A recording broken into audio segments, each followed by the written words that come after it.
Let's get started from the beginning. When you first found out about Elon, what was the process of you getting to be on the way to being a fighting Christian? Well, it was an interesting process. Actually, I was originally, I'm from Roanoke, Virginia, and I had a high school coach that had gone to Elon, Hank Hamrick, who ended up in the Elon Sports Hall of Fame as well. And he brought me down to Elon to try out for both basketball and football. NAIA schools back in the day, you could try out.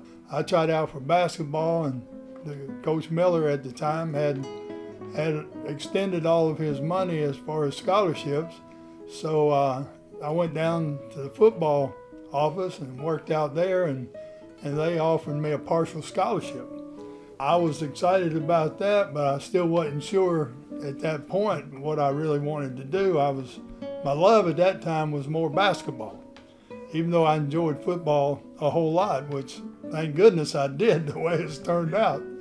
But anyway, I was back home about a week, 2 weeks later, and Dr. Alan White was assistant football coach at the time, and he was recruiting me, and he called back with a $200 offer more than what they had offered me, which at the time it cost $1,325 a year to go to Elon, and my scholarship was $1,000.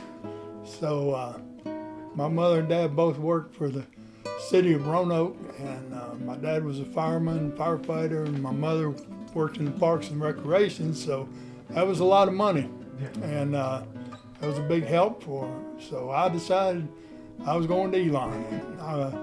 It's a great decision that I made, and I'm very proud of it, and I just count my blessings every day. Now, looking at your football numbers, these stats are out of this world. 224 receptions, 3,486 yards, 31 touchdowns, and this is all when the running game was the main feature of offenses everywhere.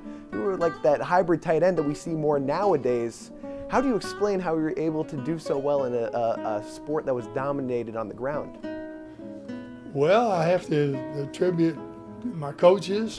Coach Red Wilson, when he came in, he brought in the single wing formation and offense, and at that time, that's what a lot of people ran.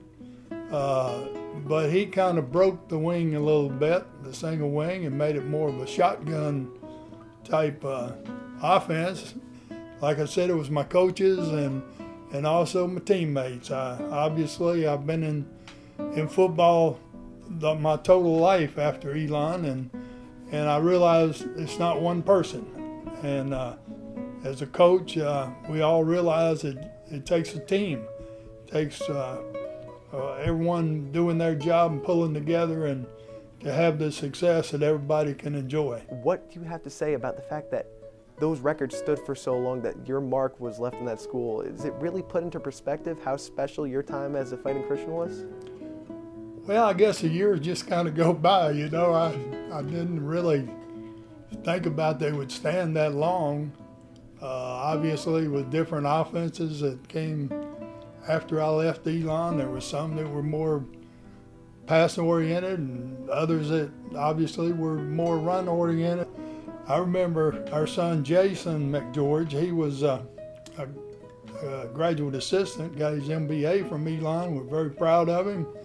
And I remember he was, as a graduate assistant, he was coaching the wide receivers. And I would talk to him after games, and I'd say, "Son, how many catches did your receivers have this game?" And he'd say, "Dad, they had one."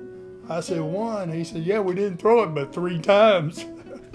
So I'm saying, they're not going to be breaking any of my records soon. No, you're going to be safe for a while. Exactly, but no, that was just the situation, and I was so proud of Terrell Hudgens. I had a chance to meet him before he actually broke most of all of my records, and he's a terrific young man, and obviously wish him the very best. And I met his mom and dad, and terrific people, and then the following year I got a chance when he had broken not only mine but Jerry Rice's records, as I recall, and certainly a terrific job that he did at Elon, and very proud of him.